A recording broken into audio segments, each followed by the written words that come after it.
मंडळी सिने इंडस्ट्रीत काम करूनही अनेकदा पैसे न मिळवल्याचा अनुभव अनेक कलाकारांना आला आहे. निर्मात्यांनी पैसे बुडवल्याचे कितीतरी प्रसंग याआधी इंडस्ट्रीत घडले आहेत.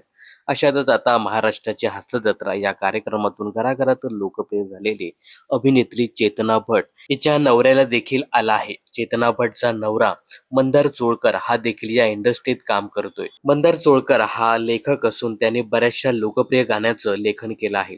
तर मंदारने एका निर्मात्यासाठी एक गाणं लिहिलं होतं, त्याला संगीतबद्ध देखील केलं होतं आणि एक आंतरराष्ट्रीय दर्जाच्या गायकाकडनं ते गाणं गाऊन देखील घेतलं होतं.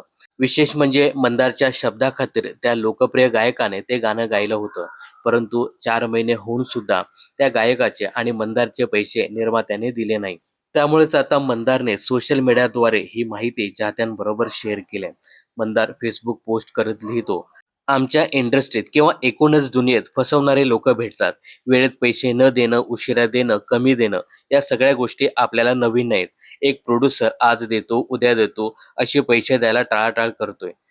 आम्ही या क्षेत्रात उतरलोय ते व्यवसाय किंवा धंदा म्हणून.